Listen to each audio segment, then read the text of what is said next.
Hi, everyone, and welcome to Njeri Talks. This is the first episode or first podcast or first series. I'm so happy to be able to bring this podcast to life, and I'm so happy to have Shem and Sammy with me as the first guest. What we wanted to do today is really set the scene for the kind of podcast that we want to have, what we want to impart, and really talk about a bit about the partnership. Me and Shem just having joined Kieti Advocate, and having a discussion with Sammy and Shem about the future of the legal profession, given the fact that we have undergone 9 months of COVID now, and we're going into 2021. So I just want to introduce Sammy and Shem. Sammy and Shem are both friends of mine, not only friends but now partners. It's very exciting to be able to say that. Sammy is very well regarded and ranked in Legal 500 chambers as a corporate lawyer. One of the comments that I saw online is that he's said to be very calm, and that is very true. If you meet him in person, you wouldn't know the excitement that bubbles under.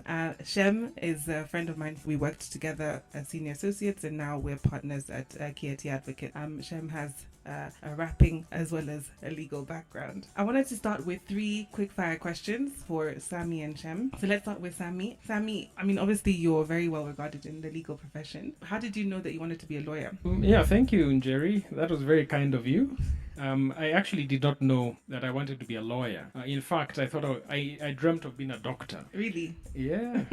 So that was my initial intention. And then I actually did a year of pharmacy school. Wow, I didn't know that. Okay. Yeah. Mm-hmm. So then, but after a year of pharmacy school, I realized that I did not like it at all. And maybe looking at cadavers was not really my thing. Pharmacy is so different from law, even in the way the execution of the work. How did you transition then? I think it was more of looking for the next best thing, and the people I looked up to suggested that people who were going to be somebody were either going to be doctors or lawyers. So, and I guess that turned out to be correct for you. Yes, it turned out to be correct, and also it ended up to be something that I really enjoy doing because I think I enjoy solving problems, listening to people, and helping them find solutions for whatever it is that may be bothering them or challenging them. So I find that as a lawyer, those are important traits, and that have come out to be quite useful for me, and that have made it more of a natural profession for me, in as much as I had no preconceived intention of getting into the legal profession. I mean, I think that's very special, and it just shows that you don't have to choose one area and then stick to that.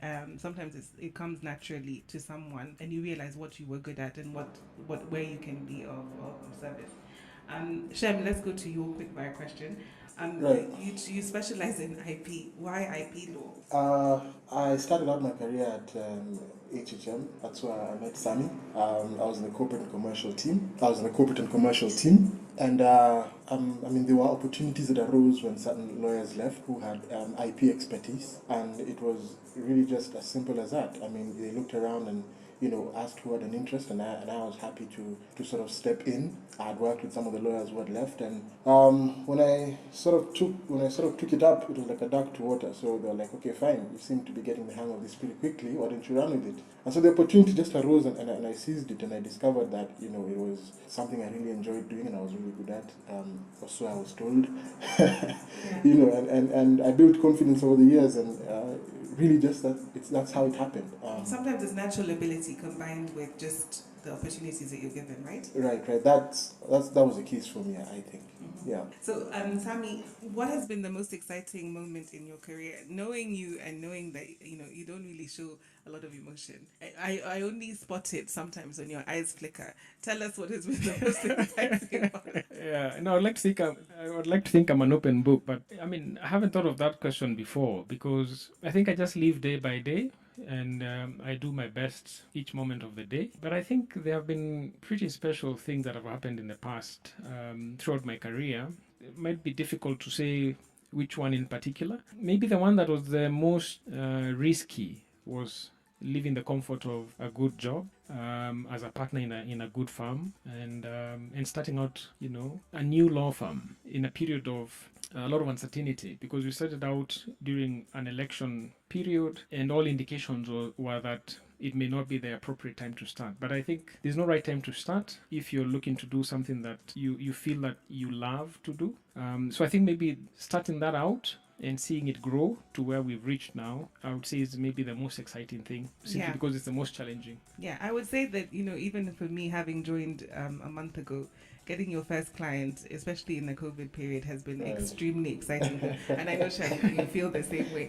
I mean, it has been excitement levels on just to be able to secure a client and say that you're doing it on your own has been very exciting. So I can understand that feeling. Shem, let's go to you now. And your prolific rapping skills. Are you going to rap for us on this podcast? Unlikely. It's unlikely to rap.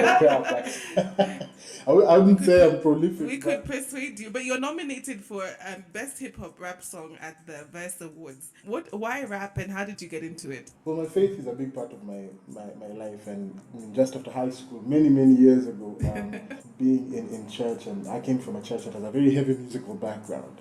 So there was lots of bands that were playing. There was lots of young people who were showing interest in music. There were studios that were being set up all over, small makeshift studios, people's homes for the most part. And my circle of friends were interested in music, and that's how it began. So, I mean, I sang in choirs, then, transitioned to more contemporary forms of music, and that was even before the law began. So, before I joined university. So, it sort of just lingered in the background as something that I enjoy to do, and it's sort of just been there. I haven't been so active the past few years. I mean, work has really become very, very busy, but, every time I get the opportunity, do link up with a few people and work on a project or two. My hope ultimately is to set up, I was telling Clarice the other day, Clarice is our other partner. Mm-hmm. Right. So, set up a music label and deal with the business side of music, and at the same time, offer that legal advice that I would have the expertise from an IP angle.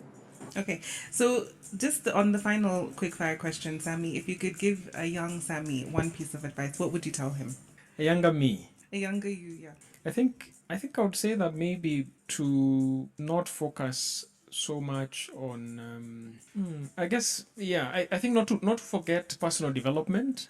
There's some things you need to do to make sure you develop as a person. Sometimes you find the work can get ahead of you such that you forget what is important for yourself. So I think it's important to find that balance. Yeah, I think it's something all of us are always struggling with, especially when you're going for something and you're focusing and you're trying to make sure that you reach a goal. It's very difficult to have that work-personal balance, but I would agree with you on that. I think that would be the main thing, and perhaps also ensuring that you work on relationships within the place where you're working, because I think those relationships are what provide you with a firm base upon which to grow in your career, in your profession. So I think that those would be the two main things I would say. But I would think, Sammy, that from everything that I've heard and all of the well wishes that we've received since joining the partnership, I can honestly say everyone has had such nice things to say about you and about all of the other partners that we've joined, that I think you've succeeded in that regard. So I don't think you should be too worried. Shem, you've been a partner for a month. We've both been partners for a month. I was going to say that you've made partner before the age of 40. What does that mean for you, and how do you feel? What are the emotions that come to you about your first month being a partner? It's exciting. There's a challenge to it, of course. A whole lot more responsibility on my end. But what's life without a challenge, right? I believe we have what it takes to rise to the occasion. To secure the work, to deliver quality, we'll do it with excellence, and to grow the brand. And there's no other way to go about it than that, in my view. So that's been good. What's been the best part? Well, the autonomy, I keep saying it for me. I like the fact that, I can make my own decisions. I can consult, but ultimately the approach, that I take towards what I do really rests with me, right? The decision on that rests with me. So I found that to be very liberating. I found that to be a very exciting part of this journey. I'm looking forward to the coming days. Let's get into the meat of the podcast now, and we wanted to really set the scene about Kieti and what we're all about. So I think, Sammy, you're the best person to answer this for us. What is the Kieti's ethos, and how do we differentiate ourselves from other law firms in the market? Yeah, so for Kieti, the ethos is we use an acronym, PIE, PIE, which simply means our ethos is based on personal service, excellence, and integrity. And I think on those three pillars anchors everything that we do. And I think if we're able to perform our and provide our service based on those three pillars, straight away it differentiates us from the rest of the market, because those are fundamental aspects of a good practice. And you find that many firms have one or two of them, but we are aiming to achieve all three. All three: personal service, integrity, and excellence. So Correct. And on day one, when you started the practice, what did you expect to achieve? Was it all about that PIE, ethos, or was it something different? Have things changed over time? No, they haven't changed. I think when we set out, we set up the farm. I think the first intention was to have a place that is nice to work in. Not just nice looking, but pleasant, where you can enjoy spending your day working. And I think we've achieved that culture, so that it's a friendly place to work, friendly, happy, but still very serious about what we do. I think people would be surprised to find that we sit together. We all sit together. That's correct. And we all talk together, and we laugh together. A lot of laughter has happened in the last month, which is a far cry from having your own office in a very big building. And for me, that has been really enjoyable. What is the hardest part of running your own practice? Yeah, I think setting up the infrastructure so that things run almost seamlessly, especially back office sort of systems. I think that would be the first, and maybe a close second is finding the right kind of support, recruiting the right kind of people, and ensuring that they understand and buy into your vision and into your, the firm's ethos. Into the PIE. Exactly. They need to eat. They need to eat pie. They need to eat pie. And I think that is difficult. And also, even coming into a partnership, me and Shem are coming into something that's already established. And I think the fact that we're already friends is steering us in good stead, because we already have that natural respect for each other. So I think that's been helpful. Shem, do you have anything to say on that? No, I mean, I totally agree. I think the ethos is the foundation for any successful enterprise or venture. And if you get that right, half the work is done. It helps build that collegiate atmosphere. It helps, gives you a true north, so to speak, your guiding light on the direction in which all your initiatives, all your ventures, should be heading towards. I did totally agree, and I think it's a very sound one. And for you, Sammy, I guess what has the ability to bring in new partners, me and Shem, meant for you in terms of what you expect for the firm and the future of the firm? I think many things, but perhaps I could say the main thing is it sort of demonstrates that we've moved beyond the founder phase of growth, and now we are a solid, I dare say, well-established boutique law firm. And having you and Shem on board, I think just strengthens and gives us that depth of bench, and also sets us up to be able to attract more interesting and varied work, right? Exactly. I think that's a good thing about a young practice. Also, when we are all relatively young, we're all under 40, and therefore we are looking toward developing our futures, and I think that's something that is important for us.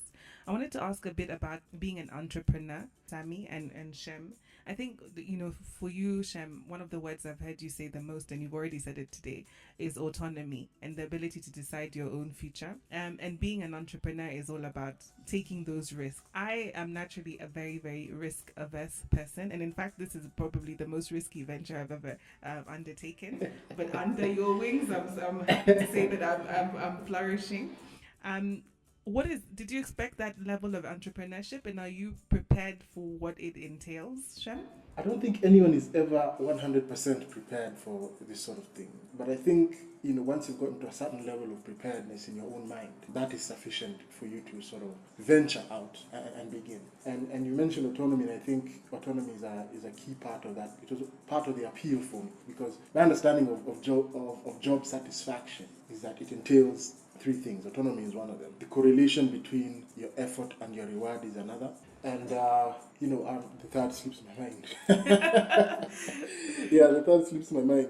But autonomy is a key part of job satisfaction for me. Complexity of the task is the third. I need to come back to me. So if you have those three elements in good balance, you tend to find job satisfaction. Of course, at different levels of employment or your career, you would have those three elements to varying degrees. For example, a first-year associate might not necessarily have that much autonomy, but if they have a correlation between their effort and reward and they have a certain degree of complexity, they are likely to remain engaged. Yeah. Right? So for me, I've gotten to the point in my career where I had enough complexity and there was some, correlation, a reasonable degree of correlation between effort and reward, but the autonomy was just lacking. And for me, that drove me to the point of considering entrepreneurship. And it happened at the point where I decided to overcome fear. You know what I mean? Fear inhibits us. It keeps us from maximizing and tapping into our true potential. So I got into a phase of my life where I decided I would not make any decisions based on fear going forward. Like you, a very risk-averse person. I guess my desire for this new phase of my life. And I think that's great. Talking about entrepreneurship, Sammy, did you expect that the level of entrepreneurship that setting up your own practice would require? And are we entrepreneurs in the same way as startups are? Do we operate the same way? Do we think the same way? What risks are there for us that there aren't for I guess PE or startup type companies? I think for us it's different simply because in the service industry where we operate as a law firm, it's very personal. So simply because the law firm has a new name does not mean that it's necessarily a startup. And I say this because we have more than 50 years combined experience as partners. Oh, wow, I've never thought of that. Yeah, okay. Mm-hmm. Exactly. Yeah. So it's a new, we've hung out the shingle. It's a new farm, but in reality, we've been working for more than a decade. And therefore I would say it's quite different from just starting out something novel as some startups want to do, and I think maybe that makes the difference, and that's why perhaps our trajectory has been quite different, because we've been working for a long time, and we've just started out in a new setup. Yeah, so people hire people, not jobs, correct? Yeah, exactly. So the relationship that you have is the one that is key, and I think that has really steered us in good stead, even as we begin our careers as partners. And I think Shem and I both will attest to that. So now that we've established our practice, we are here. We have personal relationships. We have pie. We've eaten pie. We are friends. We are friends, and we are now running a practice. COVID is the reality of where we are every day. Sammy, I want to understand from you, how has COVID changed things as a practice manager? And what are you anticipating for the future, given the fact that we're 9 months in? Yeah, I think what COVID has done is it makes it harder. Because you see, harder for you to keep the entire office engaged, or at least to put your finger on the pulse, because you're not seeing everyone in one place. So presently we are remote working, and so you find that how do you make sure that everyone is involved and busy, and how are they really, and sometimes it's very difficult to tell that over a call on Teams or Zoom. It's quite difficult, so I think for me that has been the main challenge, because like I said, we're trying to build a culture where it's a friendly, happy, warm place to work. So how do you achieve that when you're speaking electronically? And I think one of the difficult things I found is that when you have Zoom meetings or Teams meetings or whatever, your focus is more on the work product rather than the person themselves. How do you make sure that you're striking the right balance between ensuring that there is productivity in the office and also checking on your people? Yeah, I mean, for us, because as a boutique firm, we have just the right number of people working for us.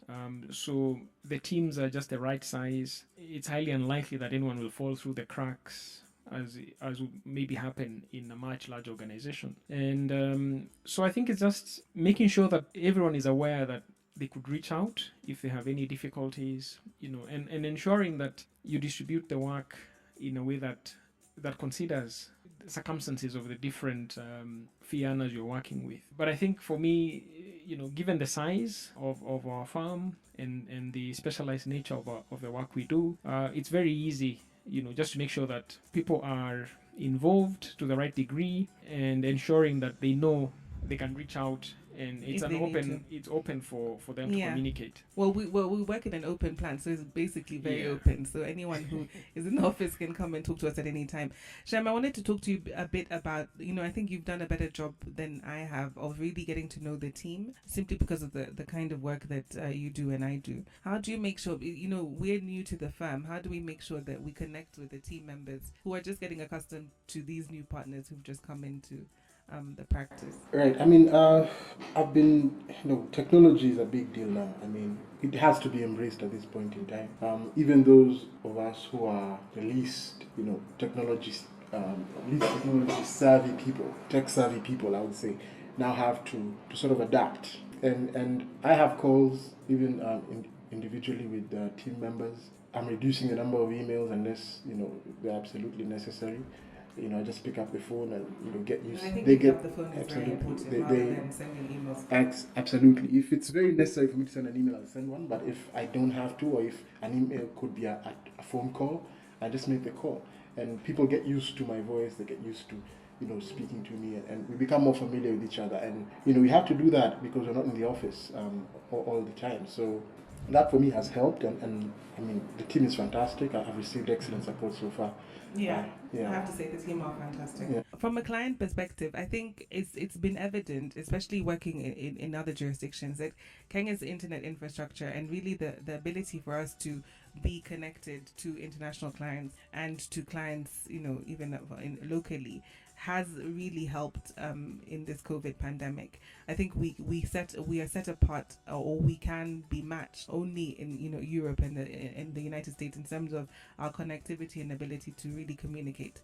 How do we continue to demonstrate to international clients who may be afraid to come into the market that we are at par and we can provide services at a very high level, and you won't be echoing down the phone or having problems with connectivity and Wi-Fi, which really helps in this COVID pandemic time? Yeah, my sense is that I think what causes perhaps international clients to maybe hesitate in some certain respects in providing instructions is the lack of maybe local knowledge. And I think it's for us to reach out and perhaps engage with them more so that we build better relationships and we can provide them an understanding of what the local landscape looks like. I think Kenya has a fairly solid reputation around tech and in terms of even our infrastructure. And therefore, I suppose that maybe what informs how those multinationals and other larger international law firms, I think it's just the relationships. Do they know you well enough? Are they aware of your capabilities? And so I think you just have to make sure that you've engaged them at a personal level such that they're able to trust that you can provide the service that you say you can. I think from my experience, the clients have been very impressed with our ability to really respond, really in time to their queries, whatever queries they've had, and been able to connect quite easily with them. So that's been very helpful. I didn't want to ask any legal questions for our first podcast, but I have to ask you, Shem, in terms of protections and, data protection, what things should clients and what things should law firms also be thinking about to make sure that they're protecting themselves and adhering to new legislation that has come in, especially in the data protection space? Yeah, I think it's a critical time for data protection. I mean, we've had the law in place from November last year. It's exactly, I think, a year now since it's coming. So it's been a year since the law came into place. The data commissioner has just been appointed. So we're now entering the implementation phase of the law. So essentially the law has just been in place, but there's been no enforcing regulator. So now all of a sudden these concerns sort of have scaled up the priority list, I think, for lots of players in the field. All entities should be pretty switched on in relation to data protection, in my view, and a key starting point should be data mapping. Entities should just go all out to establish what personal data do they hold, because every entity does hold personal data. You need to understand, what do you hold, what are the entry points for that data, where do you store it, how do you store it, who has access to that data. All those questions need to be answered by organizations that are in business, and they need to be at the forefront of their minds. I believe the need for a data protection officer will become more pronounced, especially in larger organizations, because you just need a central person who will have oversight over that. Exactly, because it may be too much for each person to handle in addition to their regular roles, if you assign it to everyone really in the organization. And that sort of decentralized approach might not assist the organization as a whole in understanding where it stands generally in relation to data protection. In the past, I've seen more interest from abroad rather than local players. That's understandable. We usually adopt a wait and see approach here, but entities abroad are found are more proactive in terms of risk management and attending to compliance. So that's to be expected, but I do see local entities picking up their pace in the coming days now that the data commissioner has been appointed. And in my view, I don't have a crystal ball, I keep saying, but I think the data commissioner will try to impose herself. A lot of people don't understand why personal data should be protected, and why you need another state corporation and another regulator. So she will definitely try to create awareness, but I think she'll also try to pass regulations quickly that will require compliance, perhaps registration. The registration regulations for data controllers and processors would be a starting point. It would enable her to get a sort of lay of the land and understand what the landscape is, and at the same time perhaps generate some operational revenue in terms of registration fees and all that. Don't want to go as far as saying that there will be some enforcement notices, but very well may be the case. And even if that doesn't happen, Kenya is becoming increasingly litigious. So perhaps civil individuals would want to enforce their own civil rights through a civil mechanism. I was thinking I was thinking specifically about things that people should be thinking about in terms, especially in the highlighted COVID pandemic situation. So, for example, if someone has COVID in an office, revealing the name of that person, or keeping that information private or confidential. Those kind of considerations are immediate things that the data commissioner could try and seek enforcement on, because basically it's a breach of your privacy, isn't it? Absolutely, and it does have ramifications even from an employment law perspective. Employment law practitioners such as yourself would know that it's been a key area of interest for employers. How do we handle COVID cases within the office? How do we discharge our duty under the Occupational Safety and Health Act, to provide a safe working environment for other employees without sort of crossing over and infringing on the data privacy rights of employees who are affected by COVID directly. These are the delicate balance to be struck there, but familiarity and grasping the concepts on both sides of this legislative divide will be critical, and advice definitely will need to be sought by employers. Lots of them are doing it already. Kudos to them, but it's something that needs to be done on a continual basis going forward. COVID is with us, I think. I'm not trying to be pessimistic here, but I think it's with us for quite some time to come. And it will also be important, for example, with the vaccine that's coming, or the choice to take the vaccine or not, how people react and how people's information is treated will be crucial in 2021. I want us to now look at 2021 actually and think about what are the things that we can look forward to in terms of our own legal practice, and also in terms of social mobility in the COVID pandemic. So Sammy, give us your thoughts. 2021, I'm looking forward to continuing to be more adaptable in an increasingly unpredictable world. I think we just have to remain nimble and remain agile enough. I like those words. So is nimble and agile your word for 2021? I feel like we should all adopt those two words. I like those words. I think so. I think so, because it's you don't know what tomorrow brings. You just have to be ready, and being ready in terms of just getting on with it. Yeah, and I think we have gotten on with it. I think everyone has gotten on with it, and I think people are just looking forward to a brighter 2021. I think people are exhausted. They're COVID tired out. I don't know if there's a word for that, and people just want to get on with it. Shem, what are your words? What can you look forward to in 2021? And this perhaps might seem weird, a weird thing to say in light of the economic environment, but I do look forward to growth and expansion. I mean, there's been a bit of shrinkage, I guess, in the past couple of months.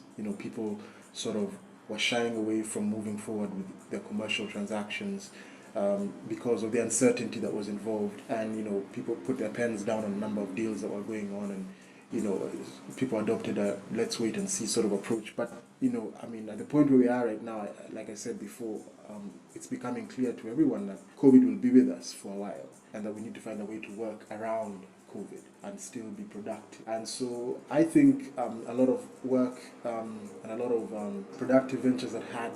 So I think that some of the work that had stopped and some of the people that are taking a wait and see approach will begin to engage once again, and there will be a rebound, and hence the growth, following this sort of slow period.